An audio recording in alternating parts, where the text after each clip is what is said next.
Hey everyone, Corin here from No BS Crypto, and in today's short video, I'm going to be bringing you what a Crowdloan is and how it works, and how you can participate in such for Acala, the DeFi hub of Polkadot. Now, it's important that you all understand that this isn't just applicable for Acala though, and you can apply this for any of the Polkadot Parachain slots coming up for 2021, and I guess for future ones as well. So I feel like it's absolutely necessary to talk briefly about how this works and what this will entail for you, the participant, because the last thing I would want is for you to surrender your DOT tokens only to be left unsatisfied or upset. So with that being said, let's begin. Essentially, a crowd loan is exactly as the name suggests. It's a loan derived from a group of people, namely investors. Now, this is actually the new way cryptocurrencies have adopted in order to receive funding for things like launching their mainnet and paying for nodes, or simply just the continuation of their project via funding. In the case of Acala, or any cryptocurrency here is participating in a Parachain slot auction, this means the cryptocurrency is requiring crowdsourced funds to ensure they can bid on a spot as a parachain to be connected to the central relay chain, and in this case, we are talking about Polkadot. Now, these cryptocurrencies are required to hold the native token of the blockchain they are seeking a parachain on. And in the instance of Acala, again, we are talking about Polkadot, so therefore Acala is required to hold DOT tokens and participate using these tokens. So essentially, we as investors purchase DOT tokens and give those tokens to Acala or any other project that is participating, and they will then use those tokens as the funding to participate in one of these slot auctions.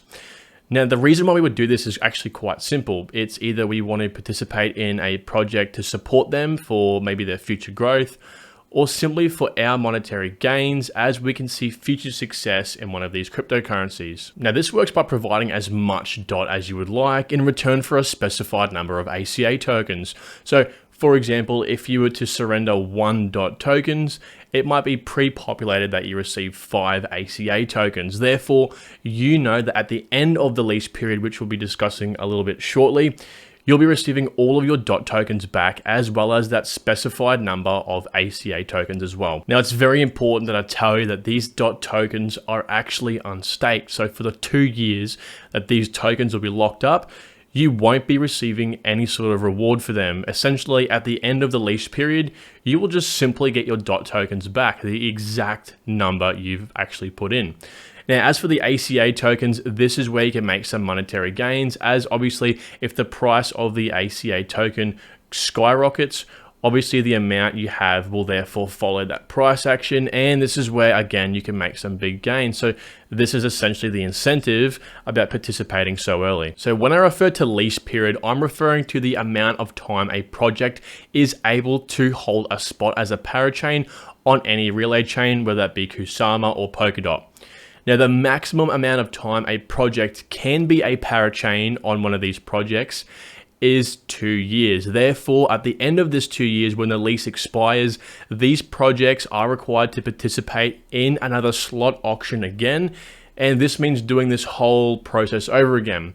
Now, what these really good projects are doing now, and we're seeing with Acala and also Moonbeam, is that they actually have a pool dedicated to gain some network fees that they use when this lease expires, so they don't have to ask the community for any sort of funding, which I absolutely love. Now, whether they have enough money in that pool at the end of the 2 years to not be able to ask the community for any funds is a little bit out of the question right now, but we'll have to see in about 2 years' time. Now, as you're able to see on screen, this is something like what the Parachain network looks like.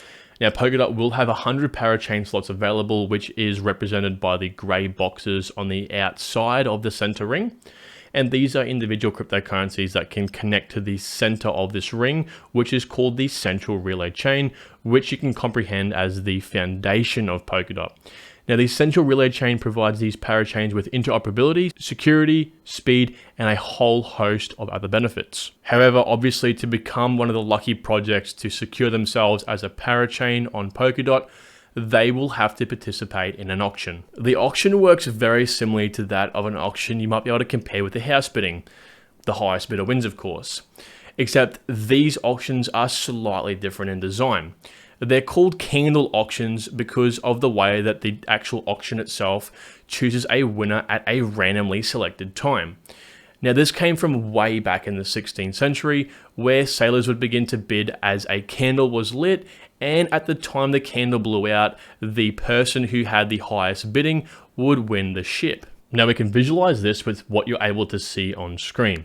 I want to give a shout out to Dan Reeser from the Acala team for this screenshot, and you can check him out with the link in the description. This guy is a true legend. Now, even though this says Acala, this is the same for every project participating in the slot auction, so please don't get it confused.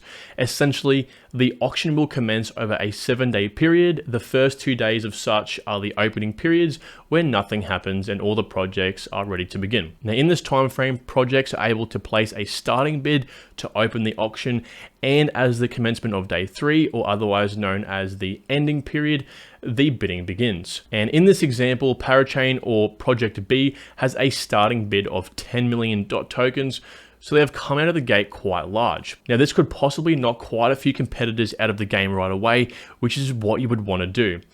Then later the same day, Parachain A comes in with a huge $50 million DOT bid and trumps every other project's funding, which means it goes uncontended for the remainder of the auction, and on the 7th day, the auction is then closed. Now the candle part of the auction comes into play. Essentially, the blockchain will choose a randomly designated time somewhere in the ending period, and the project that has the highest bid at the time would win.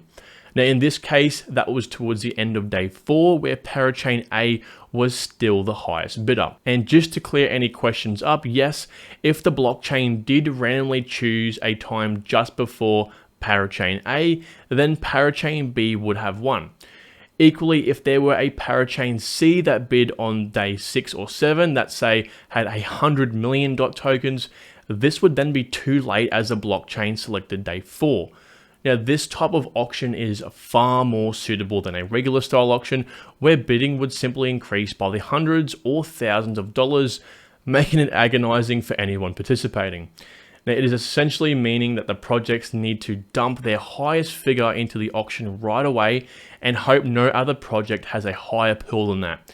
The longer a project can remain in the lead, the better chance of essentially winning. So now that we have established what a Parachain slot auction is and what a crowd loan means, let's now move into the reasons why you're probably here on this video anyway, and that is to find out how to participate in Acala or any other wannabe Parachain on Polkadot. The first thing you want to know is if you're eligible to participate, and this normally comes in the form of a whitelist or a waitlist where you're required to put in your email address and wait for updates. Now, you will receive eventually an email with a list of requirements for you to participate, and this is often sometimes called a checklist, like in Acala's case. Now, in the instance of Acala, they've actually already come out with a list of requirements, and if you click the link in the description, you'll be able to actually enter your own email address to go on the wait list. Technically, it's not a wait list because this has already come out, but you can do so and receive those requirements. Hey everyone, sorry to interrupt the video, but just going back and editing this, I wanted to let you know that Acala has actually announced pretty much there's only about 10 hours left in order for you to go and join the waitlist. So if you are watching this video on the 12th of October 2021, stop the video right now and go simply put your email address into the waitlist so you are actually in the chance to be a part of this crowd loan. Now stop again and go and do this. I highly suggest it, and again, this is just for Acala. However, I'm going to be touching on more of the broader requirements actually needed in Acala and the other parachains that will eventually be on Polkadot as well. So the first and foremost, you want to ensure that you have the native token of the blockchain, which obviously is Polkadot or DOT tokens in this case. This is what you'll be providing to the network as funding. So go ahead and purchase the desired amount of DOT tokens you're willing to contribute on any centralized exchange. The next step is to then have a compatible wallet that allows you to hold your DOT tokens and eventual ACA tokens. Now, this is usually completed with any Polkadot compatible wallet. However, specifically for Acala, they've instructed us to use the Polkadot.js browser extension, as this is what they claim to ensure the best user experience. Now, if you did want help setting this up, I have linked Acala's video on how to actually do so in the description. I just wanted to remind you that you will firstly need to set this wallet up, and then you'll need to create a Polkadot account once actually inside the wallet. Now, just to let you all know, I suggest you do this for any other project by default, unless they specifically ask you to get a different type of wallet. So again, use the Polkadot.js browser extension in every case, unless they specifically tell you otherwise. Now, for anyone that is a little bit confused, this is essentially the MetaMask version on Polkadot. From here, you then want to ensure that you have transferred the DOT tokens on the centralized exchange you bought them on to transfer into this wallet address. Now, just remember, you need to create a Polkadot specific account. Now, at this stage, all we'll need to do is just wait. Once Acala or the project you're wanting to participate in has announced that it is opening the doors to funding, then you must follow the given steps to enter into their vault. This will normally come in the form of a tweet, which is why you should follow me at NoBSCrypto like on screen for updates on Acala and specifically MOONBEAM'S Crowdloan. Now, this is all I can pretty much tell you because it does change specifically depending on what project you're kind of entering into. So some projects might require a few more things. Some projects might just simply require this. This is kind of like the go-to default that most projects should adhere to. So hopefully that makes sense. Now, again, watch that video that Acala's produced on how to create a Polkadot.js browser extension.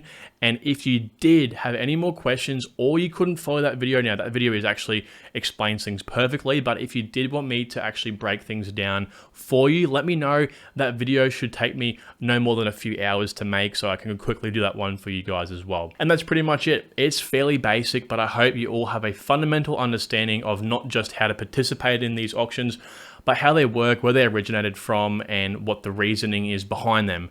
So with that being said, thank you all for watching. If I have missed anything in the video, or again, you would like an explanation on how to set up the Polkadot.js browser extension, please let me know in the comment section below, and I will get that all sorted for you. Thanks again, and I'll see you in my next video. Bye.